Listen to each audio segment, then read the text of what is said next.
Had to get practice right away with a short week. Game on Friday, traveling up to Boston. Good week of work, good day of work, I should say. Hoping to get a couple guys back early in the week to tell. Definitely Elijah Royo will be back. Porter looked pretty good today. Leonard Taylor looked pretty good today. Team, we've made it very clear that it is challenging the entire organization to be prepared to the very best of our abilities. Traditionally, a game that's always been a tough game, a hard-fought game against a very physical Boston College team, and looking forward to a great opportunity for the 12th game of the season. That being said, questions, please. Mario, now that we're getting later in the season, I know it's that time of year where some guys make decisions on whether to enter the NFL draft early. Obviously without being specific on different guys, but what's your process? How do you deal with that as a coach? Honesty and transparency, making sure we gather and provide all information relevant to a draft status, share it with them, with families, so that they can sit down and make the best decision for themselves. But making sure that everything we give them is very accurate, right? It's a very noisy world postseason for these guys. People come at them from all angles. Everybody wants a piece of them and their future earnings and, their trajectory and all that other stuff. And it's important that with everything as it relates to their education, their future life after football, that we're providing them with some really, really good information, accurate information from the right sources. So again, that they can make their best educated decision for their future. Are you proactive and go to most of the guys you think maybe whatever, or you wait till they come to you? We're always proactive with that. We always want to try our best to keep the main thing, which is playing football, playing the season, and making sure that we have some mechanisms in place so that once the time is right to be able to speak openly and honestly about everyone's particular situation. Everyone is different. Everyone has different needs and wants, and certainly everyone has a different status. So. I think that the other thing just that has is kind of a little bit similar, but as far as the bowl game goes, I know in this day and age now some guys say, I'm not playing in the bowl game. Do you have any opinions on that in general, players that skip the bowl game? Opinions in terms of? Some coaches think you should. I remember Mark Richt thought it would be a good thing to just, you're loyal to your team, you should play the bowl game. Do you have any opinions on that kind of? I mean, my opinion, anytime you have a chance to play football, you play football. That's never going to change. Do I judge people? I don't do that. I don't believe in that. We're no one to judge. But always encourage it, push it, because you never know when you are not going to be able to play again, and you're not guaranteed another day of football, no matter who you are, no matter what your status might be. So, and I believe in closing it out the right way. So that hopefully that answers the question. Mario, do you think, and you can't speak for the world, I get that, but do you think there is enough appreciation or understanding of how good this conference is? BC's a good football team, Syracuse is a good football team, we just got the Wake's a good team, they won the sixth in conference. It's hard to win in this conference now. There's no easy Saturdays in this conference. Do you think there's an understanding of that?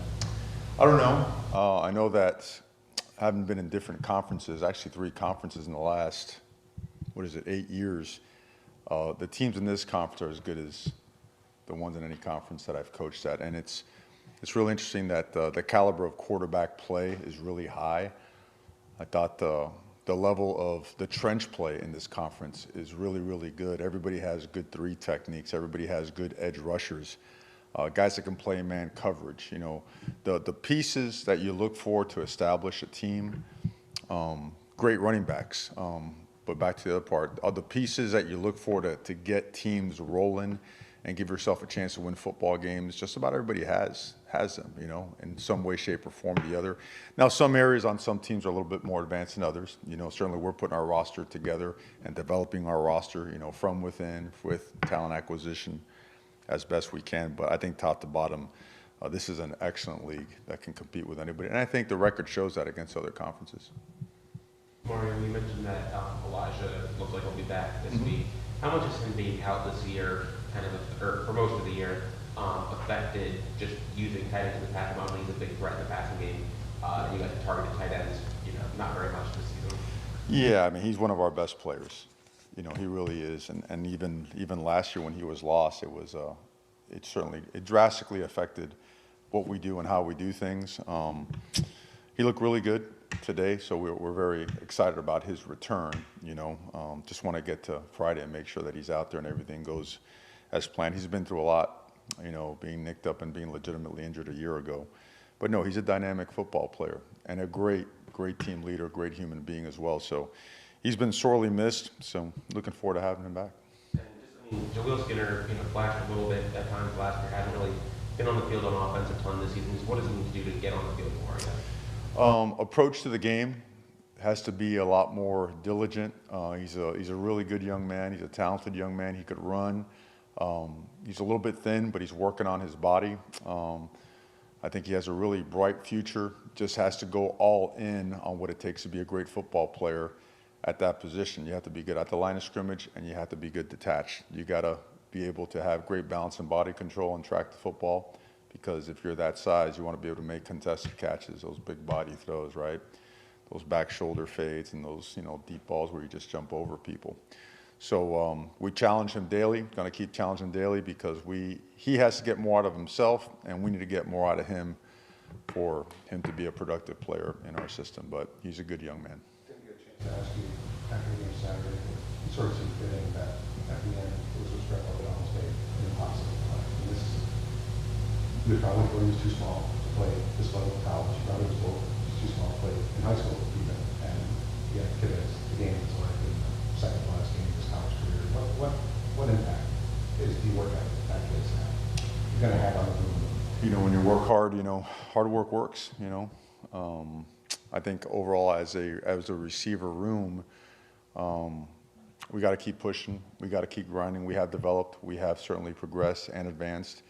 And we need to keep pushing that. We need to keep pushing, working just as hard in the run game as we do in the pass game, because that usually is a difference in explosive runs, right? Getting blocks downfield and whatnot.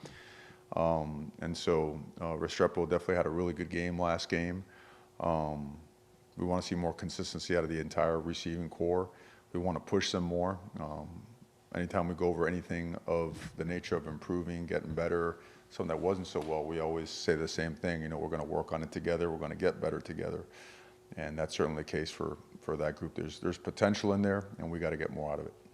Dax, when you got here, end of 2021, he had only kind of played in mostly like a reserve role. He comes in, he's hurt last year. Now he's, approaching 900 yards in the season and a chance to get to 1,000.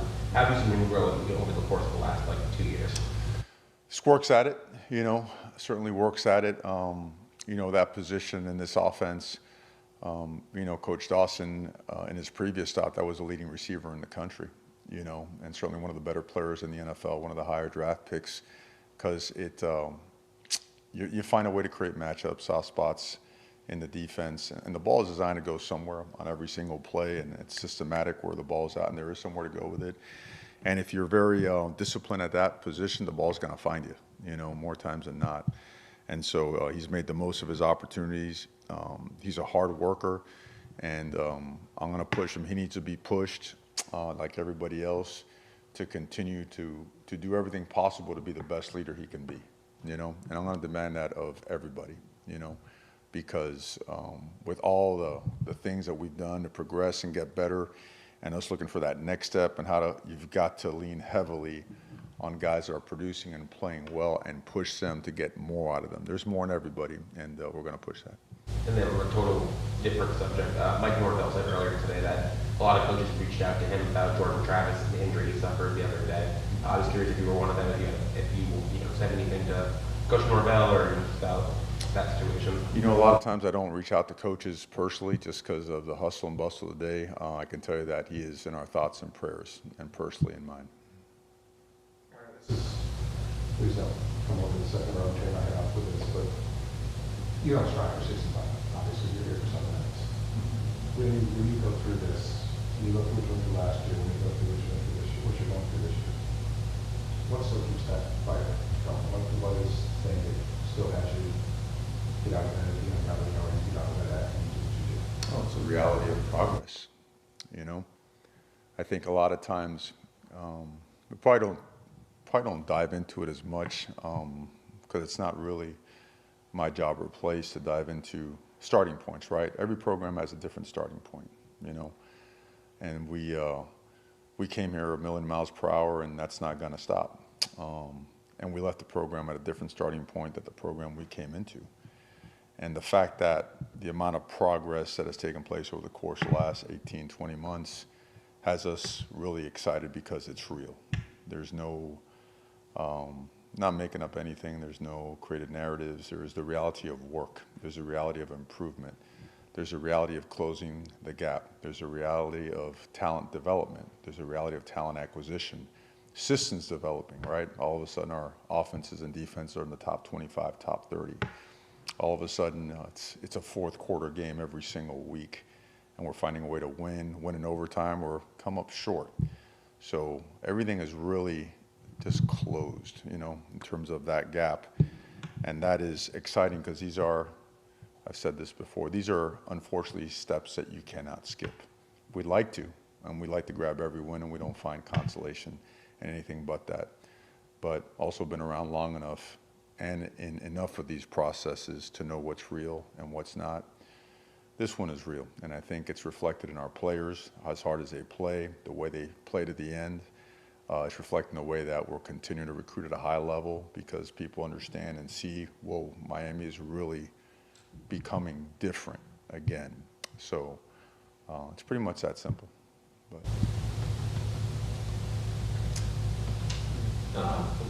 Go ahead. Yeah, okay, sorry. Well, first of all, the weather, this week, I know weather coaches mostly don't like to talk about that, but it is a lot colder in Boston, and a lot of your players who grew up here and aren't used to that. Right. Is there any way you can prepare them for that? Or? Yeah, I mean, we went right at it. I mean, we challenged the entire organization to be better and understand and realize that that's kind of the narrative, right? Guys in South Florida don't want to hop on a plane and, you know, they don't want to mix it up and slug it out in cold weather on turf, you know. And there's an old saying at a place I worked at that there's no such thing as bad weather, only soft people, right? So you have a choice in this thing, right? And at the end of the day, that film is going to show who is a tough, you know, SOB and who is a real competitor and who's going to buckle and fold, you know. And we expect a great challenge and nothing but the very best out of Boston College, and we expect nothing but the very best out of ourselves.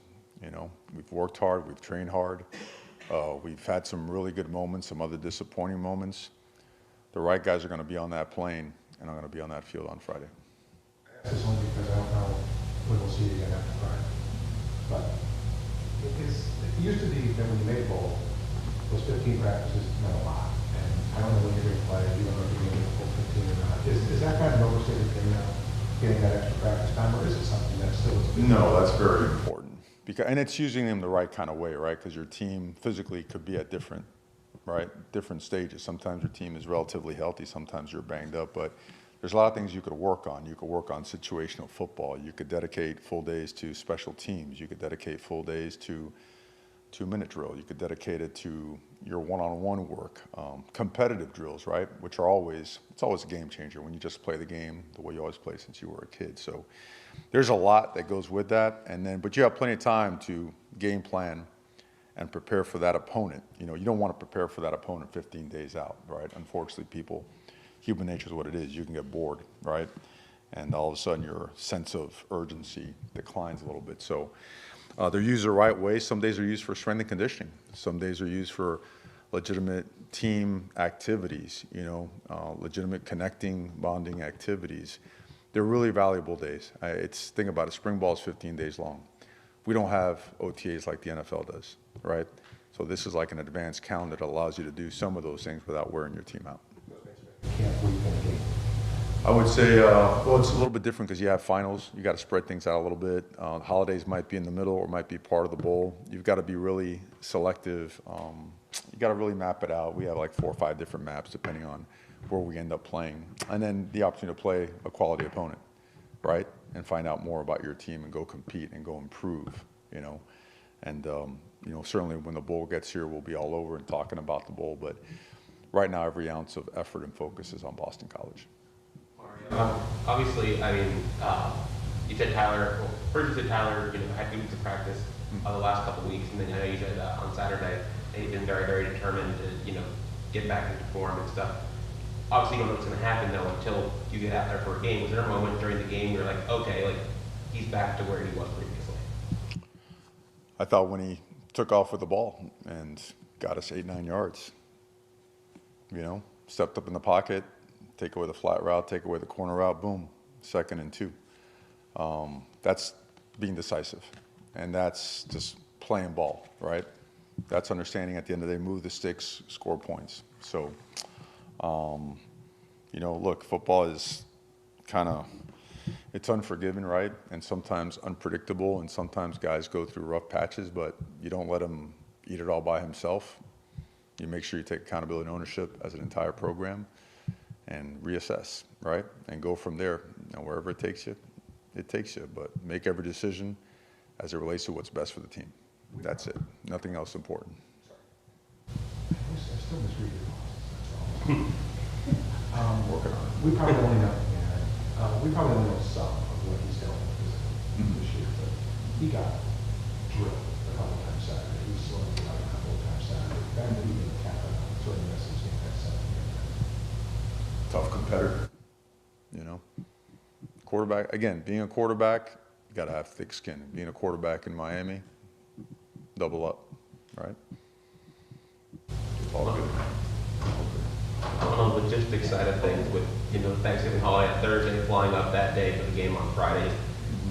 Are you guys celebrating the holiday as a team somehow? Or are you guys doing anything for Thanksgiving? Celebrating the holiday? Doing anything, I mean, we don't want to tryptophan ourselves out, up there. So, on Wednesday, we'll do what resembles a Thanksgiving meal. We're very grateful for the things that we have. At the end of the day, that's the biggest challenge, is making sure we all play for that that's on all these chairs, right? That's what we all signed up for. And we have to show gratitude for that. And the best way to show it is by the way we play, by the way we go to class, by the way we earn our diploma. Like being real, This is not just a bunch of independent contractors showing up to, hey, what can I do today for myself? It's got to be still about the program itself. And there's a lot to be grateful for. We'll do that on Wednesday, right after practice. And Wednesday is really a Thursday. On Thursday, we will travel, get up there and do our normal routine. And Friday, wake up early and go right to it. Mario, what are some of the things that make Boston College a challenge for you guys, a tough challenge? Sure. Well, I think it starts with their physicality. Both the offense and defensive line are big, strong guys. They knock you back. Offensively, they just give you a lot of different pictures, right? They could line up with 9 offensive linemen, or they can slip some tight end jerseys on linemen, or they can spread you out. The quarterback can run, he can throw.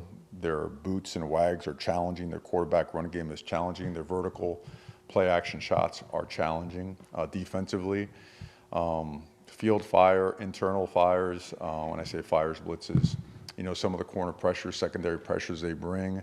When you get down tighter into some of their stuff, they'll pull the trigger and play cover 0, bring an extra guy and try to hit the quarterback. And they're very disciplined. Like, they understand their leverages, they keep them, they have really good eye discipline. And when they put together complete games, it's been really impressive.